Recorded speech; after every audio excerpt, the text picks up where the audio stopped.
한동대학교에서는 제가 건축 교수로 있었고요. 그 다음에 제가 목사이기 때문에 또 교목실장도 했고요. 그 다음에 또 뭐 이런 공동체 훈련시키는 그런 일을 하다가 보니까 그 공동체 졸업생들이 나가서 활동을 하다 보니까 선교 단체가 되더라고요. 그래서 세계 한인 선교협회에 정식 등록된 선교회입니다. NIBC-M이라고. 그런데 그 전통적인 그런 그 선교뿐만이 아니라 비즈니스 선교라고 해서 그 베트남에 똑같은 이름을 지었어요. NIBC라는 회사의 이름을 지었는데 그 NIBC 내용이 달라요. 이게 원래 NIBC는 Not I, but Christ. 그 갈라디아서 2장 20절 말씀, 내가 산 것이 아니요 내 안에 계신 예수께서 사신 것이라. 이걸 영어로 번역하면 NIBC가 되거든요. 근데 그 졸업생들이 거기 가서 그 개발 회사를 세우면서 NIBC를 하겠다고 그래요. 그래서 아니 그게 무슨 소리냐 했더니 New International Business Consultant로. 네. 근데 그 회사가 지금 굉장히 하나님 축복으로 커져가지고 뭐 제가 보기에는 한 재벌 형성을 하나 뭐 할 정도로 해서 지금 한동대학에서 졸업생들 성공 케이스로 여러 번 불려오더라고요. 네. 저는 원래 큰 것을 잘 못하는 사람이에요. 그냥 제가 할 수 있는 거. 그래서 아이들 학생들한테 성경 공부 이렇게 가르치다 보니까 이게 국제 선교회가 돼 버렸어요. 네, 근데 이따가 또 말씀드릴 기회가 있으면 내가 나누겠지만요. 제 직업이 3번 바뀝니다. 처음에는 미국에서 건축가로 꽤 한 40세까지 활동을 했고요. 그다음에 40세에 제가 신학대학원을 가서 이제 목사 안수를 받아서 목회를 지금까지 한 30년 한 셈이에요. 그런데 한동대학교에서는 2가지를 다 했어요. 교목실장도 하고 건축과 교수도 하고. 네. 그 틈새에 우리 학생들이 복음을 듣고 말씀을 듣고 이게 자생해서 선교회가 이루어진. 그러니까 사실은 제가 한 게 하나도 없더라고요. 네. 근데 이 말씀을 전하는 사역자들의 어려움이 뭐냐면요. 저와 여러분이 처음 만나는 생면부지인데 이게 책망하는 말씀으로 들릴 것 같아요. 너희가 아느냐? 너 그거 알아? 뭐 이런 그런 정도로 이렇게 생각해 주시면 좀 부드러운데 너희가 아느냐? 뭐 이렇게 되면 이제 책망이 되거든요. 그러니까 어떻게 여러분이 받으실지 전 모르겠습니다만 아무튼 여러분에게 전하라고 주신 말씀은 너희가 아느냐. 조금 부드럽죠? 네.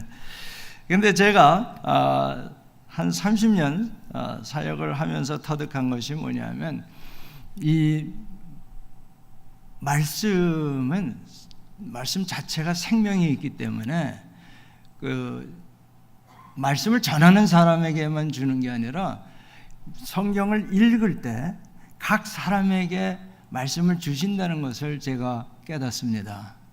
그래서 제가 다시 한번 이 본문을 읽을 때에 하나님께서 여러분 각 개인마다 주시는 말씀이 있을 겁니다.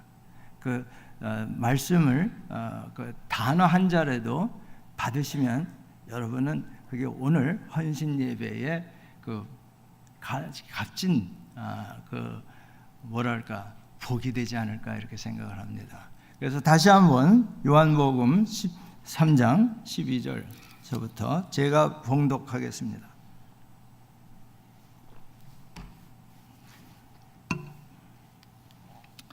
그들의 발을 씻으신 후에 옷을 입으시고 다시 앉아 그들에게 이르시되 내가 너희에게 행한 것을 너희가 아느냐? 너희가 나를 선생이라 또는 주라 하니 너희 말이 옳도다. 내가 그러하다. 내가 주와 또는 선생이 되어 너희 발을 씻었으니 너희도 서로 발을 씻어주는 것이 옳으니라. 내가 너희에게 행한 것 같이 너희도 행하게 하려 하여 본을 보였노라. 내가 진실로 너희에게 이르노니 종이 주인보다 크지 못하고 보냄을 받은 자가 보낸 자보다 크지 못하나니 너희가 이것을 알고 행하면 복이 있으리라. 내가 너희 모두를 가리켜 말하는 것이 아니니라. 나는 내가 택한 자들이 누구인지 알미라. 그러나 내 떡을 먹는 자가 내게 발꿈치를 들었다 한 성경을 응하게 하려는 것이니라. 지금부터 일이 일어나기 전에 미리 너희에게 일러두면 일이 일어날 때에 내가 그인 줄 너희가 믿게 하려 함이로라. 내가 진실로 너희에게 이르노니 내가 보낸 자를 영접하는 자는 나를 영접하는 것이요 나를 영접하는 자는 나를 보내신 이를 영접하는 것이니라. 아멘. 제가 저희 그 교회에서 주일 대예배를 드릴 때도 이 묵상의 시간을 드립니다. 그리고 은혜 받은 것이 있으면 나누는 그런 시간을 드리는데 여기는 정말 대흥교회라 그러면 뭐 시간이 없을 것 같아서 그건 생략하고요. 각자 이 말씀을 읽을 때에 하나님께서 성령님께서 특별히 나에게 이렇게 감동 주시는 말씀이 있으신 줄 믿습니다. 그 말씀 가지고 가시고요. 우리 전체 대흥교회 청년들에게 헌신 예배니까 청년들에게 특별히 주시는 말씀은 너희가 아느냐, 이 말씀 가지고 우리가 잠시 나누겠습니다. 여기 보니까 그 청년이 무엇으로 그 행실을 깨끗하게 하리이까? 주의 말씀만 지킬 따름이니라. 아주 은혜로운 말씀이 시편 119편 9절의 말씀이 이렇게 걸려 있는 걸 보고 야, 정말 이 대부흥을 할 교회임에는 틀림없구나. 네. 말씀으로 부흥을 하는 것이지 다른 무엇이 아닌 줄로 제가 압니다. 네. 그래서 이 말씀을 통해서 그 말씀의 그 메시지를 여러분이 받아서 돌아가시기를 원합니다.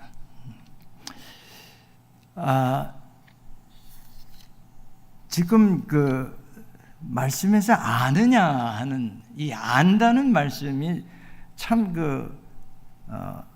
깊은 뜻이에요. 아느냐.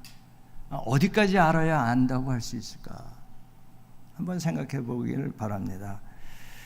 제가 이제 그 미국에 건축가로서 일을 할 때, 여러분, 그 제가 일하던 회사가 상당히 세계적으로 그 높이 칭찬을 받는 그런 그 건축 설계 회사였는데, 그러니까 그 회사에서 설계하는 작품마다, 그러니까 건물이 아니라 작품이라고 하는데, 거기에 대한 그 찬사와 무슨 그 비평가 뭐 이런 것이 매달 실릴 정도로 그렇게 이제 유명한 회사였는데, 왜냐하면 거기에 있는 건축가들이 전부 세계적인 그런 유명한 건축가들이었어요. 그런데 그 회사에 건축가가 무려 200명이 넘었습니다. 그런데 이 탑 그 리더들은 한 7, 8명 뿐이 안 됐어요. 이거 파트너라고 그 미국에서는 부르는데, 그런데 이제 제가 그 첫 번째 프로젝트에 참여하게 됐는데, 근데 저는 그 회사에 어떻게 들어갔는지 사실 지금도 이해가 안 가는 게, 그 미국의 소위 그 10 아이비 스쿨이라는 그런 학교를 졸업하고도 이 회사에 들어오기가 굉장히 어렵습니다. 왜냐하면 1년에 한두 명 정도 신입사원을 뽑는데, 아니 그 미국의 유명한 건축대학의 졸업생들이 한 2,000명 된다 그래요. 그거 어떻게 거기 쉽게 들어가겠어요? 그래서 저는 어떻게 들어갔나 했더니 하나님 은혜인 거를 그 당시는 몰랐고 나중에 깨달아 보니까 뒷문으로 들어가게 하셨어요. 그러니까 이력서 보내서 거기서 면접 보고 뭐 이래서 들어간 게 아니라 그 회사의 다른 층에서 일을 하고 있었는데, 그 일이 갑자기 불어나가지고 사람이 필요하니까 저를 좀 빌려가는 형식으로 해서 일을 시작하게 된 그런 이제 숨은 얘기가 있습니다. 그러니까 제가 뭐 실력이 좋아서 거길 들어간 게 아니라 알고 보니까 순전히 하나님의 은혜였더라, 이 말씀을 제가 드리고요. 그런데 그 회의를 진행할 때에 거기 정말 대단한 건축가들인데, 거기 건축가들은 뭐 하버드 대학의 건축가 딘, 뭐 학장이라든가 뭐 IIT, 지금은 좀 그렇게 유명하지는 않지만 그런 대학에서 이 학장으로 모셔갈 정도의 실력자들인데, 회의를 할 때 제가 깜짝 놀랐어요. 왜냐하면 회의를 시작하는데 이제 우두머리 탑 건축가서부터 모두 발언을 하는 건데, 아엠페이라는 건축가는 중국계 아메리칸인데 모두 발언을 시킵니다. 그런데 1,000마디가 전부 Well, I don't know. 회의를 시작하는데 전부 글쎄, 나 잘 모르겠는데 이러고 말들을 시작하더라고요. 그래서 그 다음 사람도 또 나도 잘 모르겠는데 뭐 이러면서 이야기를 짧게들 이어가더라고요. 그래서 아니 이 회사가 정말 세계적인 건축 사무소가 맞나 의심이 들 정도로 모른다는 말들을 그렇게 쉽게 하더라고요. 그래서 제 차례에 오기 전에 깨달은 게 있어요. 도대체 이 사람들이 뭘 모른다는 걸까? 모를 수가 없는 사람들의 경력이 전부 30년 이상이고 경험이 대단히 많은 분들이고 세상에 널리 인정받는 그런 건축가들인데, 뭐를 모르냐 하면 이 프로젝트를 하는데 어느 방법으로 어떻게 디자인을 해야 맞는지를 모르겠다는 뜻이더라고요.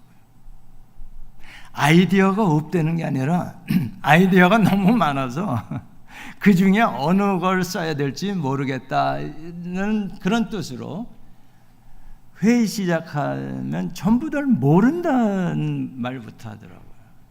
근데 제가 이 건축에도 클라이언트에 따라서 이제 회사들이 좀 노는 물이 다르다 그럴까? 네. 근데 세컨 클래스의 건축 회사에서 이런 경험이 있어요. 근데 거기서 회의를 할 때는요, 전부 Well, I know how to do it. 전부 안다라고 얘기들을 했었는데, 이 세계적인 건축 사무실에서는 모른다는 말이 1,000마디예요. 너무 대조되지 않습니까? 네. 그렇기 때문에 세계적인 건축 사무소라는 걸 제가 뒤늦게 깨닫는데, 모른다 그러면 묻게 돼 있습니다. 그렇죠? 여러분, 자기가 아픈 줄 알면 병원에 가죠. 의사 선생님께 물어보죠. 그죠? 그런데 이 아픈 줄 모르는 병들이 있어요. 이 폐암이라든가 이런 거는 웬만큼 진행되기 전까지는 모른다고 하더라고요. 그와 같이 우리가 내가 모른다는 것을 모르면 묻지를 않게 되죠. 그죠? 네. 여러분, 젊은이들 중심이니까 오늘은 이제 졸업하신 분들도 있고 앞으로 졸업할 그런 학생들도 있을 것 같은데, 졸업해서 취직하기도 힘들지만 취직한 다음에 여러분 졸업생들에게 너 일 잘하고 있냐? 이렇게 물어보면 네, 열심히 일합니다. 이렇게 대답을 해요.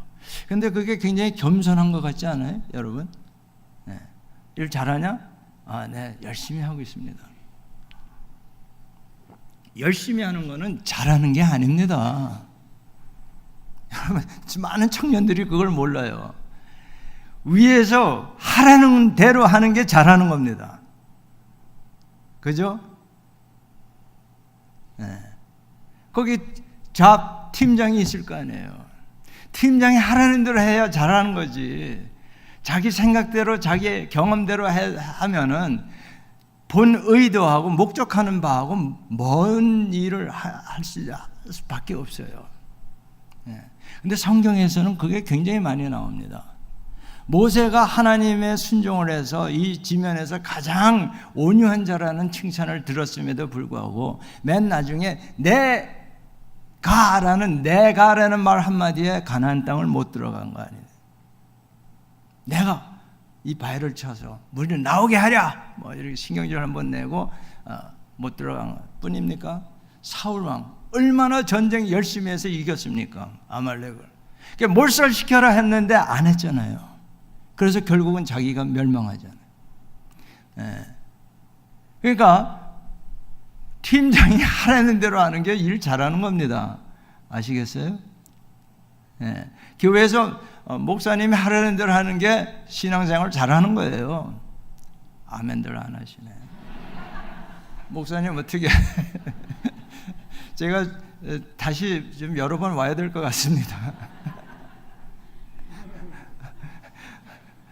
우리는 그게 안 되면 아이가 안 됐다고 저는 봅니다. 틀릴 수 있죠. 팀장이 또 목사님도 잘못할 수 있어요. 실수할 수 있고.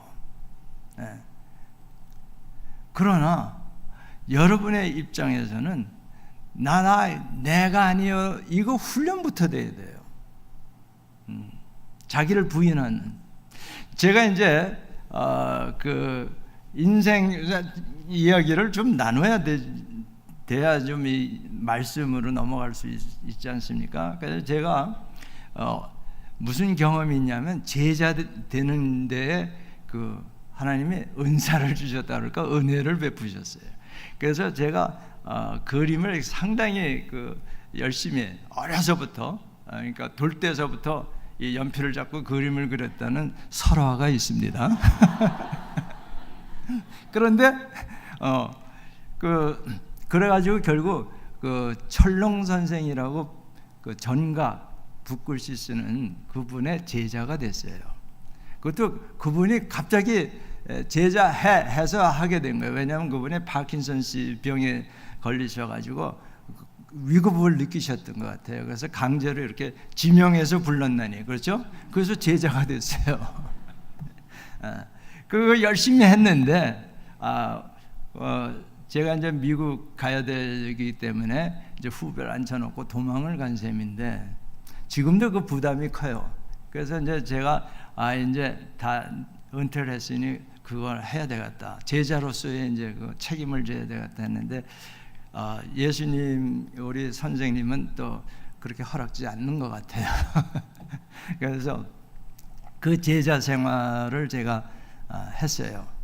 그 다음에 건축 미스터 페이라는 그분의 설계한 것을 간단히 설계하면 홍콩의 뱅크 오브 차이나라고 혹시 보셨는지 모르겠어요. 그 건물을 가지고 그 유명한 상을 받으신 분인데, 또 그래서 그분의 제자 노릇을 제가 열심히 했습니다. 한 10년간. 그래서 그 제자 노릇한 것 때문에 제가 53세에 한동대학교 교수로 초빙을 받는 겁니다. 그분이 워낙 유명한 분이라. 그래서 제자 되는 그 어려움도 있지만 특권이 많아요. 제자를. 그래서 내가 38세에 예수님이 찾아오셨어요. 저를 정말 찾아오셨어요. 제가 간 것보다는 오신 거예요. 그런데 만나고 보니까 첫 번째 제가 뭐라고 했는지 아세요? 주님, 나 제자 될래요.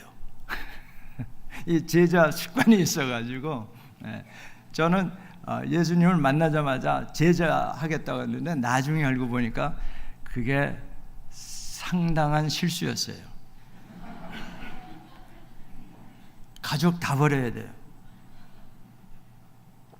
그래서 좋아, 나쁜 놈 되면 되지 그러는데 그 정도가 아니고 그 다음에 또 뭘 버려야 돼요? 직장 무슨 이런 거 텃밭 이런 거 버리는 거는 그건 제일 쉬운 거고 사랑하는 아내와 딸 가족을 버려야 돼. 그래서 욕을 한참 먹었습니다. 특히 목사님들이 저를 굉장히 괴롭혔어요. 예수 믿는 건 그런 게 아니야. 가정이 굉장히 중요한 거다. 아멘. 중요하죠. 그런데 보니까 누가복음 15장에 보니까 버리라고 돼 있어요. 예수님 뒤로 미뤄라 이렇게 말씀을 하시면서, 그래서 보니까 거기에 부모, 형제, 자매, 그다음에 아내, 자식 다 버려라. 오케이, 그거 하겠는데 그 다음에 끝나는 줄 알았더니 그게 아니라 자기 목숨도 버려라 이렇게 돼 있어요. 오케이, 다 이제 망해가는 판에 그건 못 하겠어요. 네. 그런데 그 다음에 또 있어요. 뭔지 아세요? 이거 모르시면 여러분 제자 되기 어려운데, 자기 십자가를 지고 따라오라. 아니 십자가 예수님이 졌으면 됐지 뭘 또 무슨 십자가를 져야 돼요 도대체. 자기 십자가, 내 십자가가 뭘까요? 생각해 보셨어요? 내가 져야 할 십자가가 뭔가? 오늘 이 본문 말씀에 연관이 됩니다. 간단히 결론부터 얘기하면 네가 지을 십자가를 너희가 아느냐 이 말씀입니다. 당신이 지고 가야 할 십자가를 당신이 알고 있느냐? 이렇게 언성을 높여서 질문하실 수도 있고, 부드럽게 그래 너 잘하는데 그런데 말이다, 네가 지고 갈 십자가를 알고 하냐?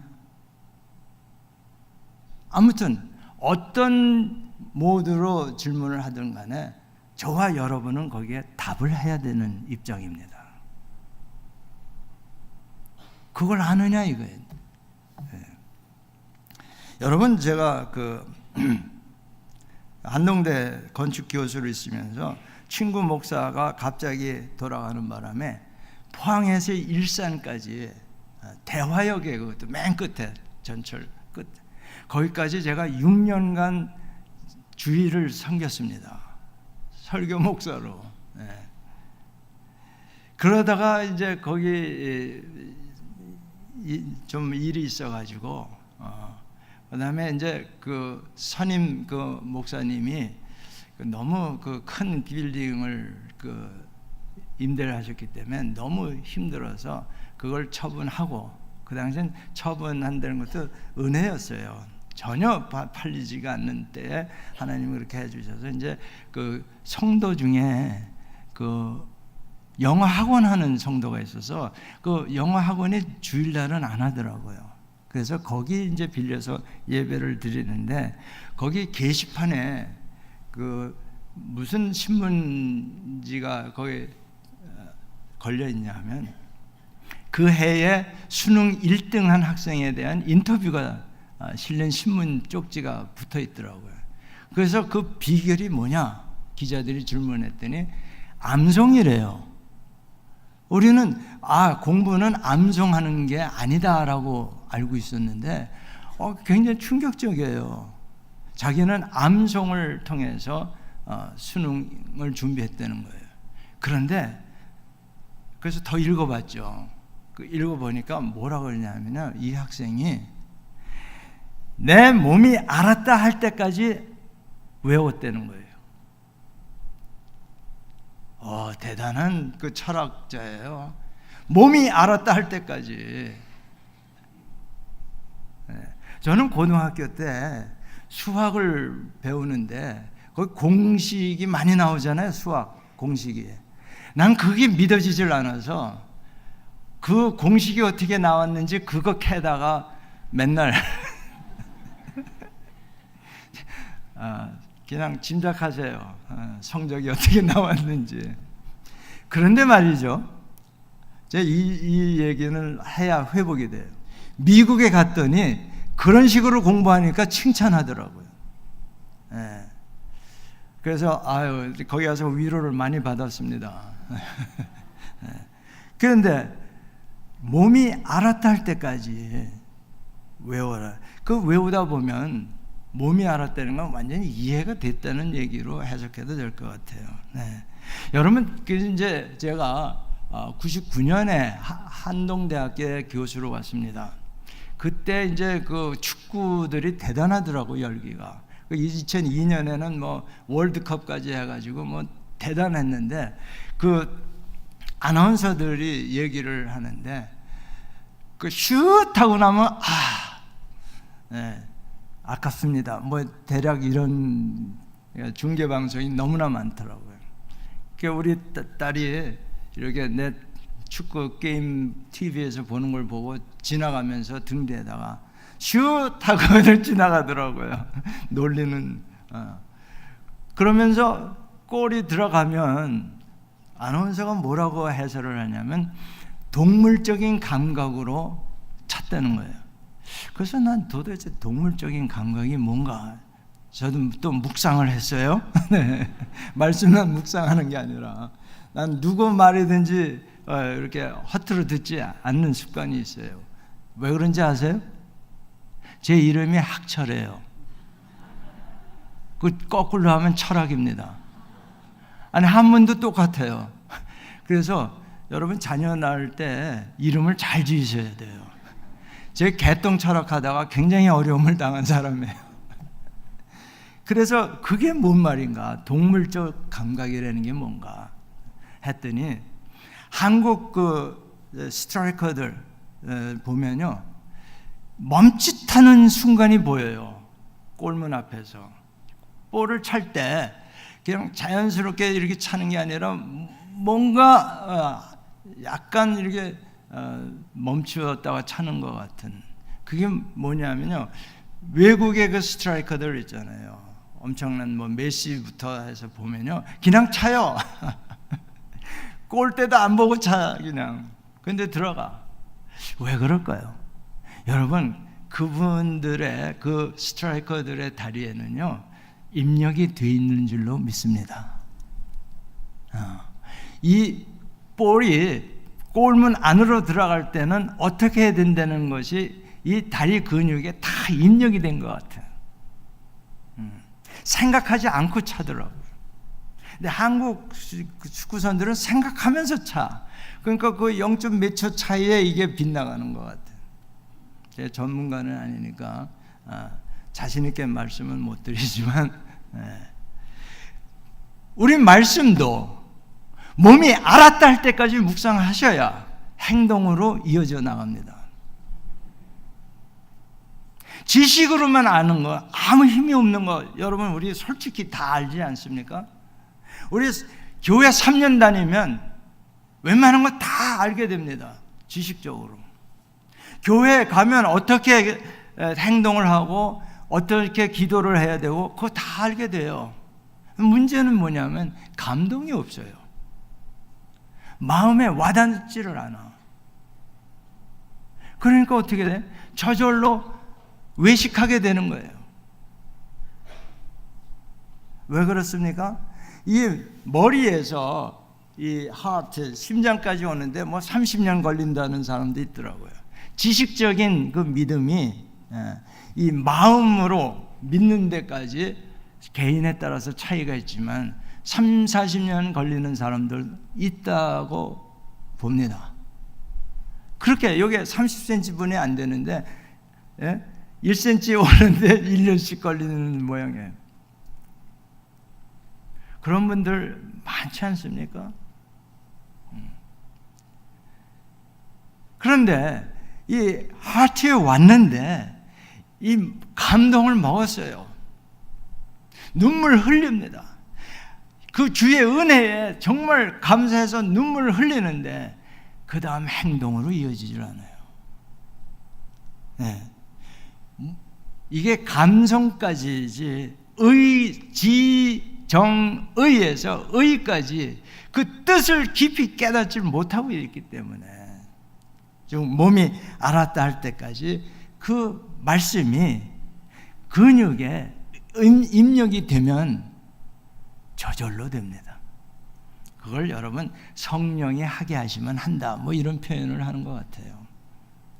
성령님 핑계하지 마시고 몸이 알았다 할 때까지 말씀을 묵상하십니까? 그러면 오늘 예수님이 말씀하시는 이 말씀의 뜻을 알 수 있어요. 너희가 아느냐? 지적으로 아느냐? 감정적으로 아느냐?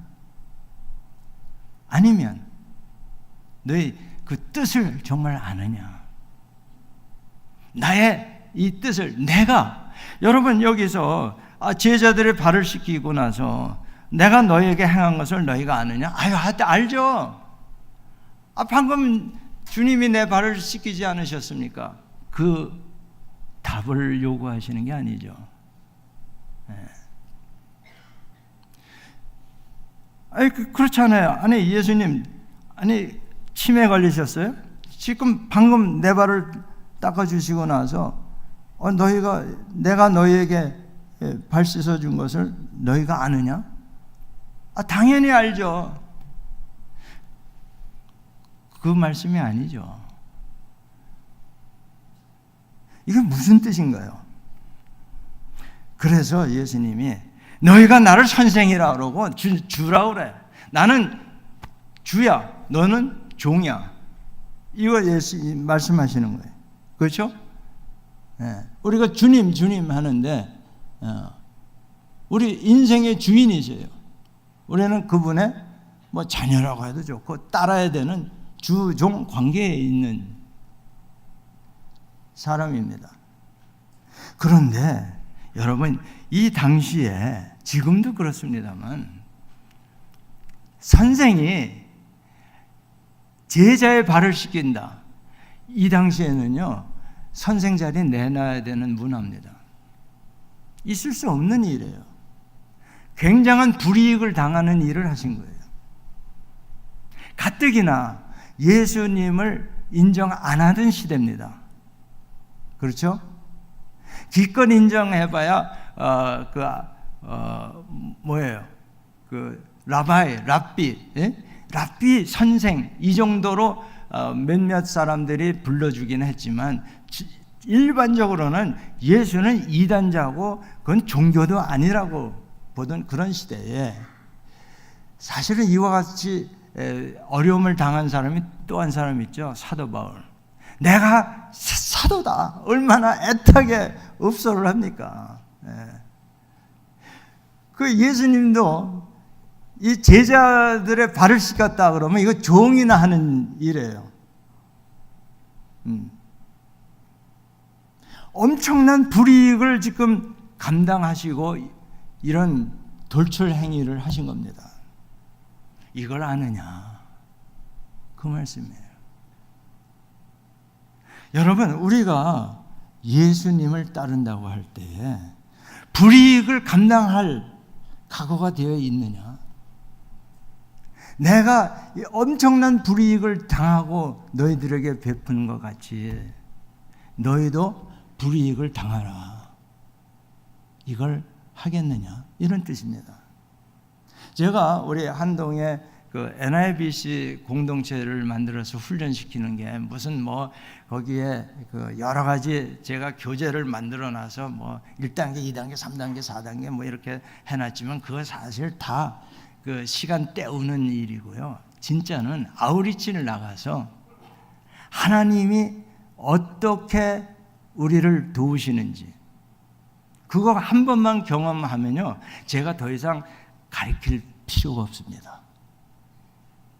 잔소리할 필요가 없어요. 무슨 얘기냐면요, 우리 학생들이, 한동대 학생들이 대개 목회자 아들이 자녀가 많고 가난해요.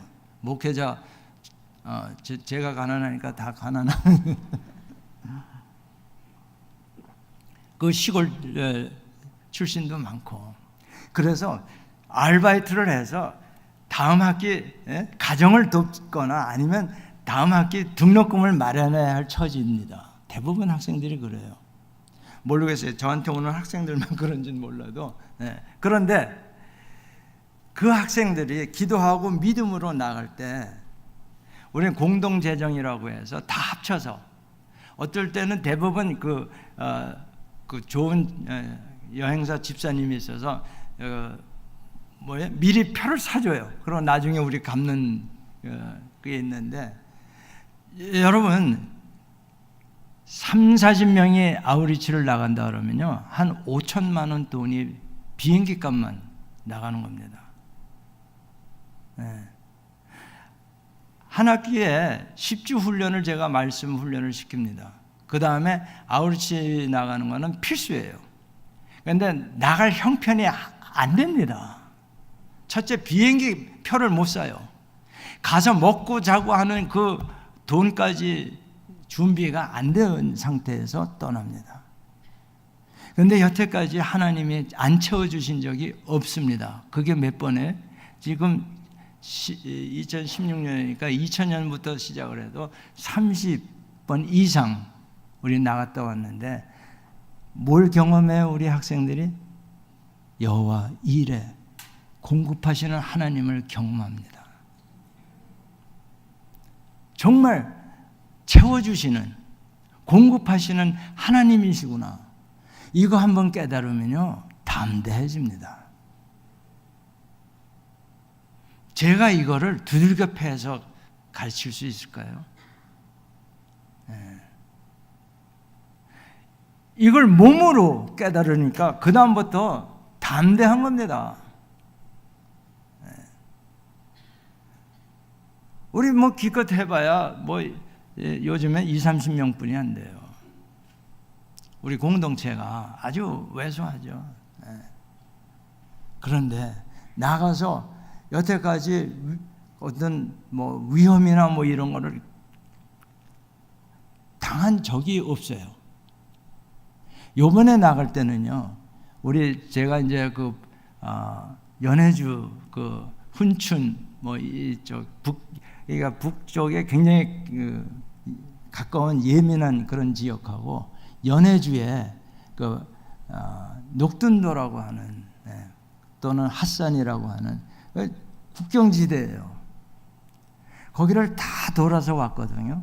그런데 한 학생은 부모님의 걱정이 심하셔서 못 갔습니다. 정부에서도 경고를 했거든요. 지금도 또 하더라고요. 그리고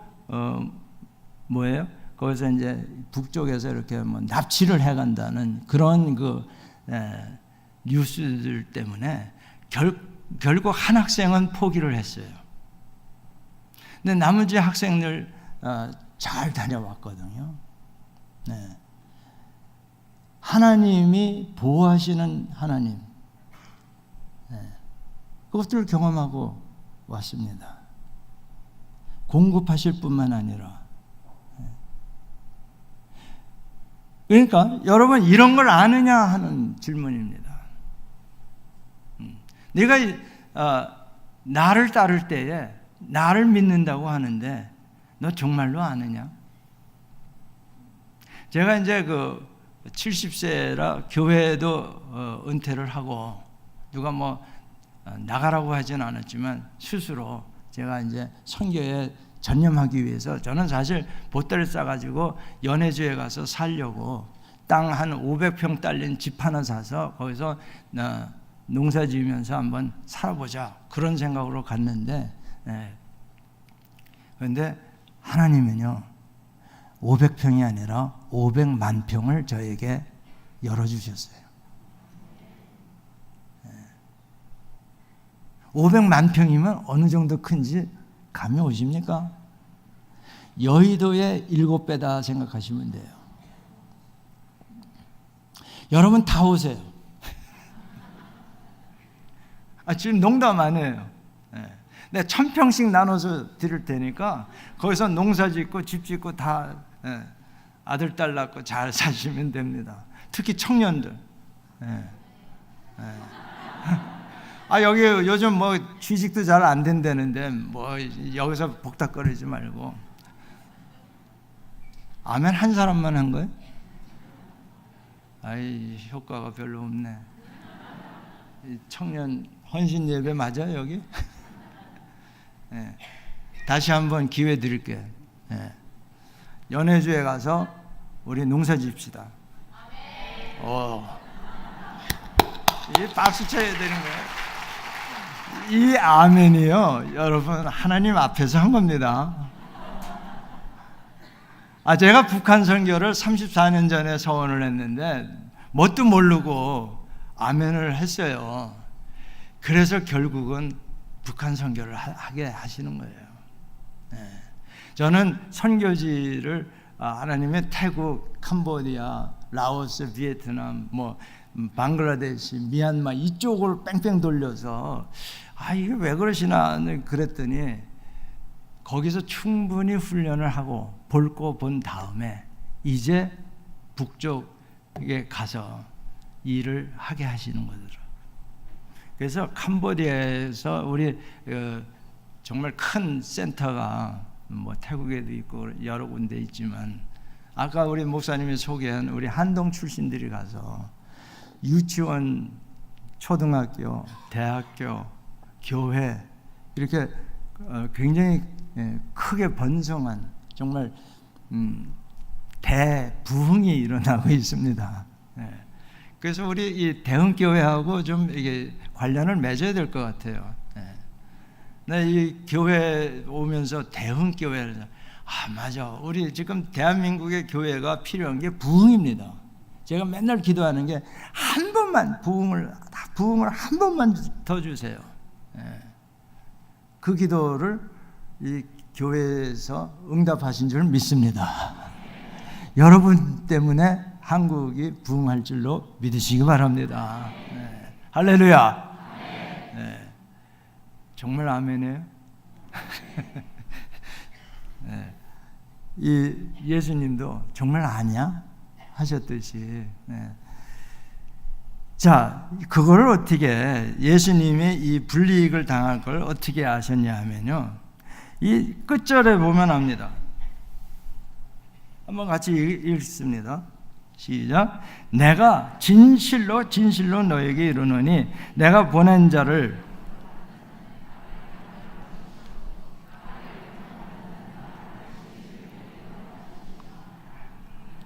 이게 뭔 말이냐면요, 예수님이 진실로 진실로 했을 때는 원어로 하면 아멘 아멘입니다. 그렇지, 그렇다, 그렇습니다 이런 뜻 안에 아멘이 진짜다 이런 얘기야. 내 진짜인데, 우리 청년들 말로 하면 진짜인데 너에게 진짜를 말하는데 내가 보낸 자를 영접하는 자는 나를 영접하는 것이요, 나를 영접하는 자는 나를 보내신 이를 영접하는 것이라. 이게 무슨 얘기예요? 내가 너희의 주인이다라는 것을 다시 한번 말씀하시는 겁니다. 내가 너희 선생이요 주다 이런 얘기예요. 근데 선생이요 주인데 내가 쪽팔리게 너희들 발 닦았어. 발 닦아준 종이 나는 일을 했어. 그렇지만 나는 너희 선생이다 이런 얘기. 느닷없이 그 말씀을 여기 성경의 16절에도 진실로 진실로 할 때는 우리 긴장해야 되는 거예요. 예수님이 거짓말 할 리는 없지만 참말인데, 참말로 말하는데 종이 주인보다 크다. 그런데 그 큰 주인이 종의 밑에 들어가서 발을 씻겼다. 너희도 그렇게 해라. 뭐예요 이게? 손해보면서 살아라 이런 얘기예요. 제가 우리 한동 NIBC 가르치는 게 무슨 교과 과정을 뭐 3단계, 4단계, 5단계 했지만 한마디로 말하면 우리 손해보고 살자예요. 다른 사람과 이해관계에 있어서 충돌할 때 야, 내가 손해보는 쪽을 택하자. 그거 하자는 거 하나 가르칩니다. 손해보자. 그러면 하나님께서 절대로 손해보게 안 하신다. 그거를 한 번씩 경험하고 나면요, 담대해집니다. 그걸 모르기 때문에 굉장히 정말 믿음 이 갈등하는 거예요. 말씀은 아는데 행동이 안 따라가. 그래서 이 청년들이 무엇으로 행실을 깨끗하게 합니까? 좋으신 하나님을, 공급하시는 하나님을, 치유하시는 하나님을 말씀으로 증명이 될 때에, 아멘. 그가 채찍에 맞음으로 너희가 나음을 입었다다 하는 이 말씀의 증인이 돼야, 그래야 깨끗해지죠. 저는요, 그 머리 많이 굴리는 그 설계 일을 했기 때문에 30대에 정말로 그 골치가 너무 타이레놀을 아예 입에 달고 살았던 사람이에요. 그런데 예수님께서 채찍에 맞으심으로 너희가 나음을 입었도다. 이사야서 53장 5절 말씀이나 베드로전서 2장 24절 베드로가 다시 반복하는데, 그 말씀을 제가 몸이 알았다 할 때까지 묵상을 하고 내 몸에 그 말씀이 배어 들어갔어요. 그 이후로 얼마나 많은 그 독감 뭐라 그러죠? 무슨 독감 무슨 수십 개 지나갔잖아요. 저한테도 옵니다. 근데 저는 이 말씀을 가지고 기도합니다. 주님의 그 말씀에 주님께서 채찍에 맞으셨기 때문에 내가 나았다고 했는데 이게 증명되지 않습니까? 내가 아픈 거, 안 낫는 거, 그건 문제가 아닌데 말씀의 권위가 무너지지 않습니까? 저 그렇게 기도했어요. 나 아픈 거 고쳐달라고 기도한 적이 없어요. 아니, 내가 예수 제자인데, 아니, 선생의 말씀이 안 맥혀 들어간다 그러면 큰 문제 아니에요. 예수님만 쪽팔리는 게 아니라 나도, 제자도 쪽팔리는 거 아니에요? 그러니까 주님, 제가 주님의 말씀에 증인이 되어야 되지 않겠습니까? 그 이후로 아파서 알아 누운 적이 없습니다. 정말로 한 30분 이상 제가 골치 아픈 적이 없어요. 어떤 바이러스가 와도.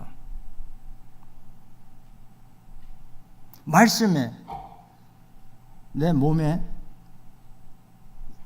알아요, 몸이. 그런데 요즘 한 가지만 더 짚고 넘어가기 원합니다. 요즘 2대 그 사태라는 그 뉴스를 보면서 많은 생각이 들더라고요. 왜냐하면 제가 교육자 아닙니까? 건축도 하고 뭣도 하고 하지만, 설교도 하고 하지만 결국은 제가 교육자예요. 그리고 우리가 하는 선교도 교육 선교고.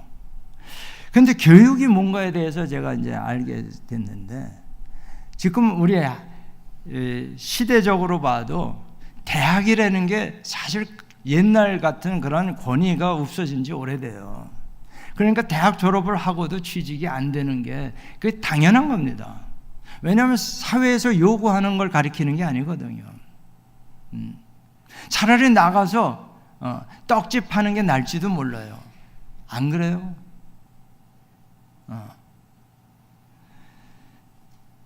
왜냐하면 이 시대가 능력 중심의 사회로 옮겨가기 때문에 그래요. 그러니까 네가 손으로 육체적으로 할 수 있는 뭔가 기술이 있느냐 하는 그런 걸 중요시 여기는 시대로 바뀌었습니다. 무슨 상아탑이니 뭐니 이런 건 다 옛날 고리짝 흘러간 옛 노래예요. 그러니까 그거를 이 유태인들 교육을 보면 알 수 있는 게요. 여러분, 사도 바울이 말씀만 잘 전했습니까? 모르세요? 텐트 짓는 기술자였어요. 그죠? 지금도 유태인 교육을 보면요, 네가 무슨 높은 학문을 하든 간에 기술 하나씩을 꼭 습득하게 합니다. 근데 이 마지막 때에 대하면요, 이 기술 하나씩은 꼭 가지셔야 돼요. 그래서 우리 학생들을 지난 1월 달에 서울에 가면 한국조리사관학교라는 게 있어요. 4년제 대학입니다. 그런데 거기 가서 요리하는 거를 우리 학생들을 아우리치 대신에 그걸 가르쳤어요. 그러니까 요리하라도 할 줄 알아야. 그리고 앞으로는 이 푸드 미션, 음식이 4차 산업이 된다는 거 여러분이 얘기를 하니까 음식을 알아야 되잖아요. 그런데 지금 2대 학생들 하는 걸 보니까 딱 이거예요. 선민사상이에요. 야, 내가 이 치열한 입시 경쟁을 뚫고 2대 입학을 했는데, 그리고 우리도 뭐 이렇게 부유해서 뭐 집에서 주는 돈 갖고 공부한 게 아니라 나도 알바하면서 정말 어렵게 학위를 땄는데, 야, 그 고등학교 졸업하고 뭐 기술 하나 있다고 해서 걔네들하고 같이 섞을 수 없다, 이런 태도더라고요. 제가 보기엔 그래요. 그런데 여러분 이거 아세요? 제가 한국에 와서 교육에 관심을 갖다 보니까 우리나라 대한민국 헌법 35조에 이 사회교육법이 있습니다. 혹시 아시는 분 있어요? 저는 교육자들도 모르고 교육부에서도 모르더라고요. 그걸 어떻게 하냐면 중국에서 한국 정부에 와서, 야, 너희들이 이 대학 교육이나 이 교육만 갖고 이렇게 된 것 같지 않다. 다른 뭐가 있지 않냐. 그거 물으러 왔는데 교육부 그 직원들이, 공무원들이 이 법이 있는지도 몰랐다는 거 아닙니까? 그래서 이제 뒤늦게 시작한 게 대개 신학대학원에 평생교육이라는 걸 실시하죠. 그게 사실 그 법에 근거한 겁니다. 그 법에 뭐라고 규정이 되어 있냐면, 공공건물, 그러니까 정부 건물이 안 쓸 때는 사회교육원에서 사용하겠다 하면 내주도록 되어 있습니다. 그 법이에요. 그런데 그 사회교육이라는 말을 바꿔가지고 평생교육이라고 바꿨더라고요. 그러니까 지금 교육부에서 하는 건 뭐냐면 평생교육 단과대학을 세워서 그 고교 졸업 후 취업해서 능력을 발휘한 그런 사람에게 공부할 기회를 주자는 거거든요. 그런데 이 법이요, 사회교육법이 전 세계에 딱 두 나라가 법제화되어 있는데, 그 하나가 독일이에요. 또 하나가 여러분의 사랑하는 대한민국입니다. 근데 독일에서는 이게 아주 자연스럽게 잘 실행이 되고 있고 한국에서는 있는지도 몰라요. 그래서 아마 최근에 이제 그 학생 수도 줄고 또 직업도 다양화되니까 이제 이 시대 변천에 떠밀려서 아마 교육부에서 졸속하게 하려고 하다가 이 방법은 굉장히 잘못한 겁니다. 교육부가. 그러나 그 내용은 그렇게 할 수밖에 없는 시대가 된 건데, 그런데 이제 우리 이대 그 재학생들 얘기를 이렇게 보면 불만이 가득해요. 그럼 막 평생교육 단과대학 설립이라는 말에 당황해가지고 분개해서 뭐 며칠을 점거하고 무슨 그러면서 부르짖는 말이 그 학사 장사를 한다라고 압축해서 얘기를 하더라고요. 그것도 일리 있는 얘기예요. 그런데 이 뒤에 숨어 있는 그 영성을 우리가 보자 하는 게 제 말씀입니다. 이대라고 그러면 그 설립자, 이 학생들이 더 웃기는 건요, 설립자의 그 정신에서 멀어진 것이라고 주장을 하고 있어요. 설립자가 무슨 주장을 했을까? 초기에 7명 가지고 출발한 대학입니다. 이화학당이.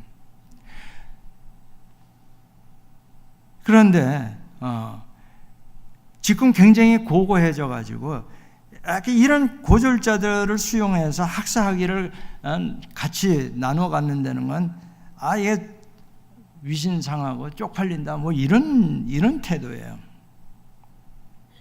그런데 여러분, 이화학당이 생길 때의 세계관 또는 가치관을 살펴보면요, 그때 이제 서양 의술이 처음 들어왔을 때, 광해원이지 거기. 그 이제 그 양반집 딸이 수술을 하다가 피가 모자라서 수혈을 했는데, 그게 종이 피를 수혈을 했대요. 그게 이제 살아났어요. 살아나서 보니까 자기가 종에 쌍놈의 피를 받은 거예요. 그러니까 양반이 이럴 수 있냐 해서 자살했다는 거 아니에요.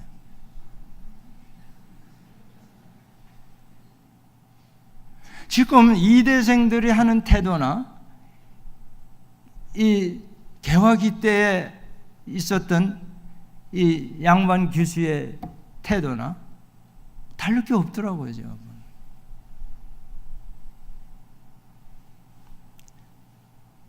무엇이 달라진 게 하나도 없어요.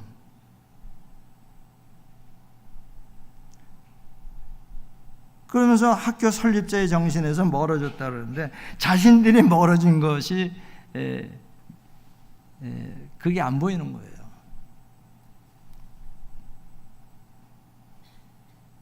그러니까 겸손하게 설립자의 그 정신을 우리가 잘 모른다고 하면 묻긴 할 거 아니에요. 찾아볼 거 아니에요. 그러니까 안다고 자신하고서 이제 이런 그 점거농성을 벌이는 것 같은데, 제가 이제 목회를 하면서 가장 마음 아픈 게 뭐냐면, 교회 열심히 다니다가 시험 들어서 안 나가는, 교회를 떠난 그런 사람들 꽤 많아요. 그분들만 돌아와도 대한민국 부흥하고도 남습니다. 그 왜 떠나는가 했더니, 이 교회에 아주 충실하고 아주 모범생인 신앙생활을 하는 그런 사람들, 똑 떨어지게 신앙생활을 모범적으로 하는 이 사람들이 꼴불견이라 나갔다는 거예요. 그게 무슨 뜻인지 아세요? 네. 조금 더 손해 보려고 하질 않아요. 네. 그리고 너희들하고 내가 섞일 수 없다. 내가 장로인데, 내가 무슨 안수 집사인데. 물론 차이가 있겠죠. 그런데 예수님은 그 차이가 아니에요. 우주의 창조자께서 이 죽을 수밖에 없는 이 제자라고는 하지만 죄인들 밑에 들어가서 수용한 거 아닙니까? 친하자고 한 거 아니에요. 그걸 아느냐? 이걸 알고 행하는 자는 복이 있으리라. 기도합시다.